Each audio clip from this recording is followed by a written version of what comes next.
Hablaremos de la confesión. Atención, la confesión en el sentido de procedimiento religioso, ¿no? Procedimiento del fiel con respecto al sacerdote, no la confesión ni policial, ni amorosa, ni nada de eso.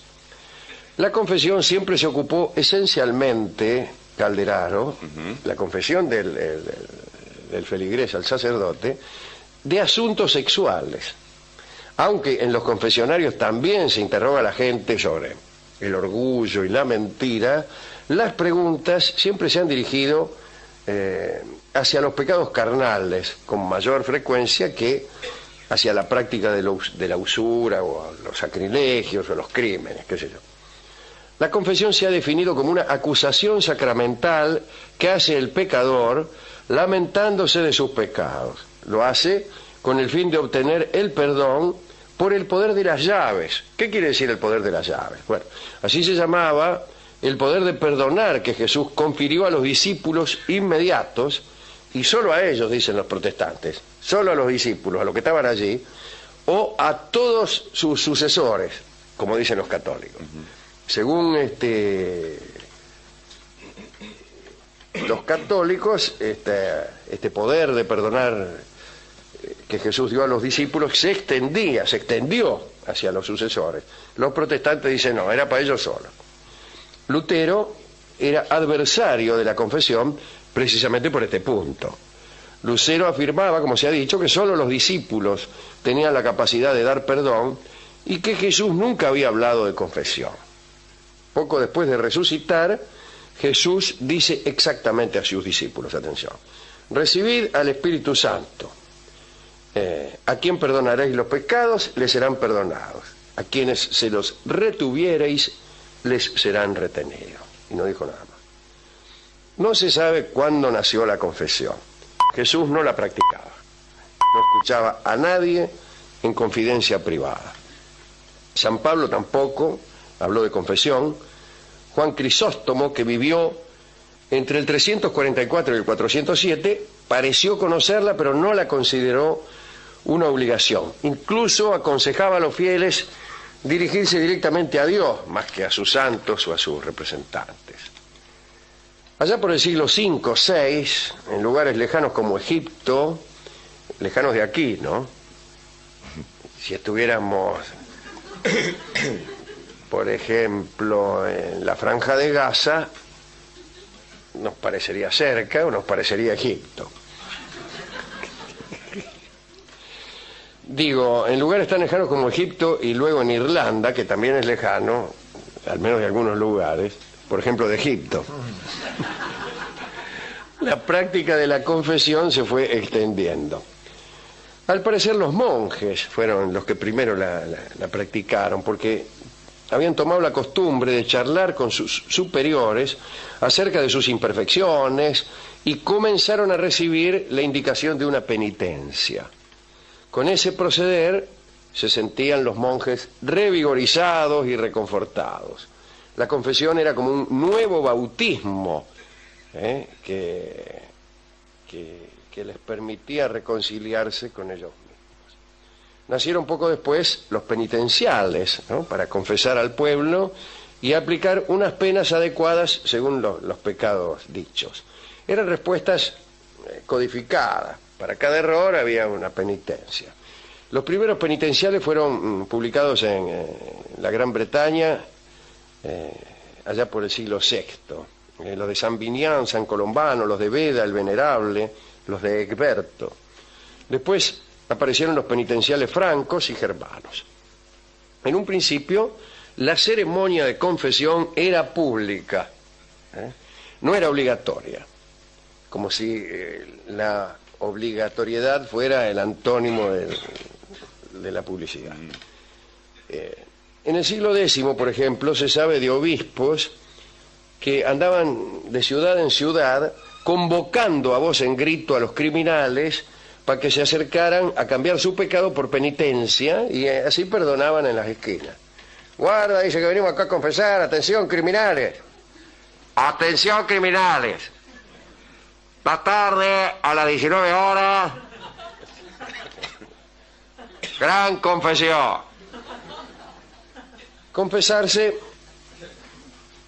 después del Concilio de Letrán de 1215, pasó a ser una obligación anual que debía cumplirse después de los 7 años.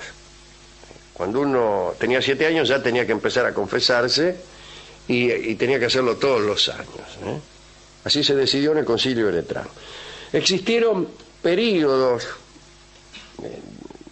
de distintos estilos de confesión, ¿no? En algunos la penitencia era secundaria, lo esencial era el arrepentimiento. En otros periodos no, era más riguroso. Entonces te preguntaban minuciosamente lo que habías hecho para ver qué clase de penitencia te daban. Después, con Abelardo, con San Anselmo, se pensó que no había motivos para negar al cristiano el alivio que podía conseguir si lamentaba sinceramente sus faltas pasadas. La visión opuesta la tenían los jansenistas. En el siglo XVII, los jansenistas, partidarios del rigor, se rebelaron contra los defensores del laxismo, que habían terminado por recomendar que se perdonara todo. Bueno, mira, perdoná, total.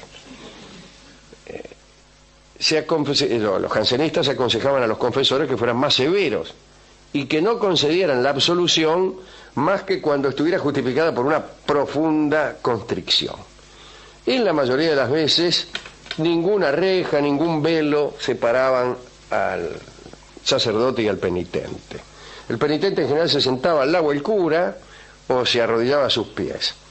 A partir del siglo XIII, la confesión se hizo adentro de la iglesia. Y se prefería que sucediera en un lugar apartado y solitario, para que no anduvieran cogoteando. ¿Vio cómo es? Uno va a confesar, padre, usted no sabe lo que pasó con mi cuñado, y vienen todos ahí, ¿no? El confesionario, tal como lo conocemos, ese mueble, no apareció hasta mediados del siglo XVI, es bastante tardío, ¿no? Y su difusión fue muy lenta. Hubo al principio una gran resistencia de los religiosos que no se querían meter en aquellos roperos sofocantes, ¿no? Recién en 1565, en Valencia y en San Carlo Borromeo, en Italia, se impuso la utilización del confesionario. En 1614, desde Roma, se ordenó su empleo en todas las iglesias. Se prohibió, salvo para la confesión última, ¿no?, cualquier sustituto de este mueble. Antes del confesionario existían rejas de mano, por ahí una reja traían, ¿no?, o pañuelos, o ligustros, qué sé yo. No estaría mal un negocio de fabricación de confesionarios, ¿no? Con distintos estilos, estilo francés, inglés, Luis XV, y ya vio estos renovadores de la iglesia con confesionarios de fórmica. De acrílico. Una pequeña historia para terminar. Allá en el año 1670, el jesuita Gil de Salcedo tomaba confesión a Leonor de Mendoza. La mujer, que era muy bella, contaba cada semana, cada vez que iba, sus faltas, que eran siempre faltas de amor, ¿no? Tenía una vida disoluta, si me permite la expresión. Salcedo le indicó penitencias, al principio fuertes, pero después fueron cada vez más benignas. Cada vez que venía Leonor con un nuevo pecado, el jesuita enseguida la perdonaba, ¿no? Pero esta indulgencia del jesuita se hizo llamativa, incluso para la propia Leonor, ¿no?, que creyó que más que penada era acompañada graciosamente en cada una de sus faltas. Y un día Leonor se presentó otra vez en confesión y Gil de Salcedo, el confesor, le advirtió que era él quien debía confesar algo. Le dijo que se había enamorado de ella. Y Leonor aprovechó para confesar que deseaba besarlo. Dice la crónica: doña Leonor abrió la reja y hubo entre los dos palabras amorosas y tocamientos torpes. ¿Cómo me gustan los tocamientos torpes? Bueno, todo fenómeno, imagínense, éramos felices. Pero Leonor se arrepintió de esos pecados. ¡Ay, el arrepentimiento! Y en vez de confesárselos a Salcedo, si lo confesó a otro religioso. Eso fue un gravísimo error, porque la Inquisición cayó sobre Gil Salcedo, que marchó preso y fue excomulgado. Esta es la historia con la cual daré término a este pequeño recuerdo, los antecedentes de la confesión, ¿no?